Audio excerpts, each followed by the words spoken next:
venir en Cuba siempre es un gusto. He venido ya varios años y cada vez me gusta más. Y otros años les decía yo a los emprendedores, los futuros empresarios que veía acá, que les agradecía yo por apostarle a México, por apostarle a su preparación y a su formación. Pero hoy, viendo la situación que tenemos, les diría, ¿por qué tardaron tanto?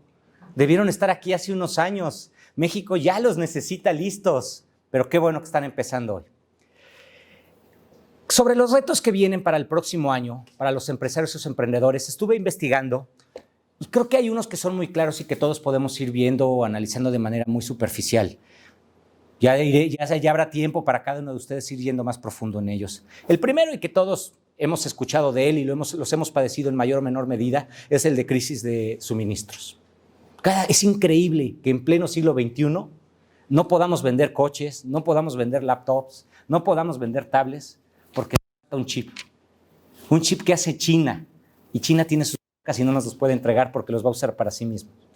Es increíble que, habiendo empresarios tan brillantes en todo el mundo, nadie se haya dado cuenta que la parte más importante del coche se le estábamos encargando a un solo país en el mundo. Nadie se dio cuenta, o a nadie le importó. Hacemos las llantas en Pakistán, hacemos los asientos en España, hacemos la parte tecnológica en Alemania, los ensamblamos en México. Y no se nos ocurrió que una madrecita de este tamaño solo la hacíamos en un solo país y sin esa el coche no funcionaba. Bueno, el refrigerador no funciona, la estufa, la tele. Esa es una crisis interesante que les va a tocar lidiar. También tenemos el tema de la hiperconectividad. Este fenómeno que se ha venido dando a raíz de la pandemia y que hace que las personas puedan estar conectadas todo el tiempo, y el problema viene cuando no se desconectan. Nunca terminan de trabajar, nunca terminan de estar metidos en la empresa. Están en su casa, pero están en la empresa 24/7. Y eso va a traer consecuencias. Ya se están viendo y nos llevan al tercer reto, que es el de la salud mental. Sí podemos decir que son una generación de cristal, de mazapán, de lo que ustedes quieran, y que en mis tiempos a madrazos no nos sentíamos mal y seguíamos avanzando. Y ahora de pronto parece que porque están más metidos en la pantalla es grave. Pero es grave, se está dando. Los países están padeciendo de esto. En Estados Unidos tenemos un problema por la falta de mano de obra. La gente no se quiere contratar después de la pandemia o después de las fiestas navideñas. Si usted ahorita están pagando por entrevistar a las personas, porque las personas se entrevisten en los trabajos. Te pagan. No tienes chamba, vete a entrevistar para McDonald's, para Starbucks, para Amazon, para lo que quieras, y te van a pagar por la entrevista. ¿Por qué? Porque la gente está agotada. Mentalmente no quiere saber nada. Es un tema que se complica además con los incentivos que están dando algunos gobiernos, incluido el nuestro, a jóvenes constructores del futuro, luchadores del mañana, no sé cómo se llaman, pero bueno, a ellos también. Entonces, viene también el reto de la sostenibilidad. ¿Cómo hacemos que estas empresas tengan este carácter? ¿Cómo hacemos que estas empresas tengan esta visión en un país donde las energías van a ser de hace 200 años? ¿Cómo logramos que nosotros que vamos a iniciar nuestras nuevas, o ustedes que van a iniciar sus empresas ahora, tengan este carácter de sostenibilidad? Para empezar, cuando las conecten al poste de la luz para que prendan el aire acondicionado, la computadora y todo, ya van a ser contaminantes a partir de ahí. Su huella de carbono va a ser del tamaño de un elefante o de una ballena. Entonces, es un verdadero reto. Nosotros en Coparmex estamos tomando este reto de manera personal. Traemos un grupo muy grande trabajando, de expertos en las diferentes áreas. Las distintas empresas que tienen que ver con la tecnología, con la energía, de las más grandes que hay en México, están sumadas en este grupo, están aportando recursos, conocimiento, información para poder sentarnos a tratar de convencer a la sociedad. No lo estamos logrando, ¿eh? Las personas del cierto segmento hacia abajo no les interesa. No se dan cuenta de la magnitud de esta decisión o de esta reforma. No se dan cuenta que tenemos plantas y proyectos parados en México por parte de sus corporativos en otros países, que hasta que no tengan claro cómo va a ser el sentido de esta reforma, no van a traer un peso más a México. Y eso compromete no solo el medio ambiente, compromete los trabajos futuros, el futuro de las familias. Es un tema muy complicado y lo hemos tomado a fondo. Pensamos que hay aliados en la mesa que no habíamos visto en un principio, que el año pasado no los considerábamos, y ahora hemos visto que hay aliados muy interesantes, gobernadores, políticos del mismo partido en el poder, que están muy preocupados por la reforma energética y que estarían dispuestos a poner también su granito de arena, claro, sin pelearse con el sumo pontífice de la política de izquierda en México, pero seguramente algo se podrá hacer. Vamos a ver cómo nos va con eso. Tenemos también como un reto muy interesante, ese más que malo es interesante, son los nuevos modelos de trabajo. ¿Qué va a pasar ahora? Los que estamos regresando a las oficinas después de estar encerrados en nuestras casas y en la pantalla, ¿a dónde vamos a estar? ¿Qué nos gustó más? Yo, que vengo de una generación en donde no había computadoras y todo lo dibujábamos con lápiz y papel, yo no podía con la pantalla. Es la fecha que yo voy a donde me digan con tal de que sea presencial. No importa que sea yo el único que esté ahí, pero hemos visto un fenómeno muy interesante. No están regresando un porcentaje muy importante de trabajadores, de estudiantes a sus centros de trabajo. Ahora con el tema de la cuarta ola y del Omicron, pues se entiende perfectamente, pero esto se venía dando desde antes. Van a la boda, van al partido de fútbol, al concierto, sin problemas, se abrazan, besan, saltan, no pasa nada. Pero a la oficina, quién sabe por qué es peligroso. Entonces, son nuevos modelos de trabajo que vamos a tener que ir encontrando el modo de hacerlos productivos, de que funcionen. No nos queda de otra. Son de este tipo de situaciones en que o las hacemos funcionar o nos morimos. Entonces, vamos a tener que encontrar cómo las hacemos que caminen. No me cabe la menor duda que lo vamos a lograr. Y el último escenario, ese es el más emocionante. Y es el escenario político adverso con que ustedes como empresarios se van a enfrentar. Esto no se va a acabar mañana. Lo que está pasando en México, lo que está pasando en cada uno de los estados y los municipios, con los gobiernos, con las autoridades políticas, es un reflejo de una visión de hace 70 años, que no acaban de entender que ya cambió, o que ya habíamos entendido que ya cambió y estas personas no lo entendieron, y están regresando a esa época en donde pareciera que colaboradores y patrones tenemos que estar enfrentados. Eso hace años que lo dejamos atrás. Hace años que sabemos que todos estamos en el mismo barco y que en las empresas el centro de todas nuestras decisiones y nuestras acciones es el ser humano. Así lo hacemos, así lo hemos hecho. Y vean los modelos de empresas que hay ahora en México, que permiten el desarrollo de las personas, que permiten que las familias vayan creciendo, que transmiten que trasladan esa riqueza que van generando a la comunidad en la que están. Le entendimos hace años que la confrontación no nos ayudaba a nadie. Entendimos hace años que enriquecernos nosotros y dejando atrás a todos no nos beneficiábamos, al contrario. Hace 20 o 30 años, cuando empezaba yo en Coparmex, me acuerdo un amigo mío decía, tenemos que ir por los pobres o los pobres van a venir por nosotros. Pues algo hicimos mal, que no fuimos por ellos, sabiendo que teníamos que hacerlo.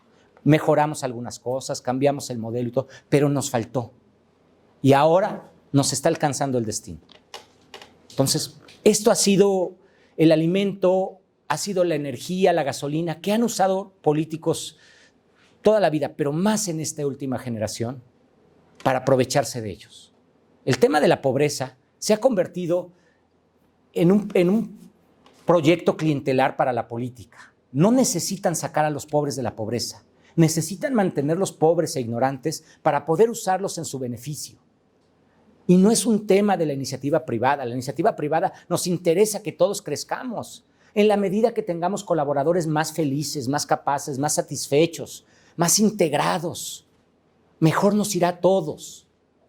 Pero un político que generalmente no ha hecho otra cosa más que ser político y vivir de nuestros impuestos, sabe que eso se puede acabar si cambia el modelo. Y ha sido muy delicado. Y lo vemos, todos los días lo vemos en la mañana desde Palacio Nacional. Cuando un tema se le complica, cuando un indicador es muy adverso, los primeros que atacan son a las empresas. Sea Noxos, sea FEMSA, sea Bimbo, la que les guste. Empresas que generan miles de empleos, que pagan impuestos. No, se los brincan, se los condonan. Seguramente alguna estrategia harán. Pero lo que es cierto es que la gran mayoría de los empresarios y de las empresas en México pagan sus impuestos. Tan es así que el año pasado fue el año más alto en recaudación en la historia de México. Entonces, este tema va a ser muy interesante para ustedes. Van a ver cómo van a tener que lidiar con él y van a tener que triunfar y prosperar a pesar de él. En algún momento va a cambiar, porque ha cambiado, pero va a ser muy interesante y ese creo que es uno de los retos que en México, sobre todo, llama mucho la atención. Pero bueno, no se trata de ser negativos. Bueno, no mucho. Hay una gran ventaja o un gran factor en este juego o en este escenario que muchas veces no le damos el valor que tiene. Y es el ADN emprendedor, el ser empresarios. El empresario, más que un capitán, es un general y un general de guerra que sale todos los días a la guerra a pelearla y a ganar. Y si un día pierde una batalla, al siguiente día va por la siguiente y la siguiente, porque no importa perder una o dos o tres, vamos por la guerra y la guerra es ganar. Entonces, ese factor, ese ADN, ese elemento es el que hace la diferencia. En México tenemos una historia larguísima los empresarios, si algunos de ustedes lo son y la conocen, de peleas dadas y ganadas. Los que son de mi generación, como Isaías, que es como 20 años más grande que yo, nuestro mago Espelsa, no, él es más joven, es Tragaños. A lo mejor recuerdan en la época de cuando éramos pequeños, López Portillo, ¿no? Yo tengo la fortuna de tener expresidentes en Coparmex que le mentaron la madre a López Portillo cuando nacionalizó la banca, ¿no? Se pararon y dijeron así, no, presidente, hijo, no sé qué. En su cara, yo digo siempre con respeto y con educación, pero eso no fue directo. Han dado esas batallas y se han ganado al final la guerra. Se puede. Esa es la gran ventaja cuando eres empresario, que si algo no te gusta y eres inteligente, te preparas, te rodeas de talento y le echas ganas, lo cambias a lo que te gusta. Así de fácil y así de difícil. Es una gran, gran ventaja tener ese ADN emprendedor, porque todo lo que no te guste lo conviertes a favor. Va a llevar tiempo, hay que ser pacientes, pero créanme que de verdad se puede.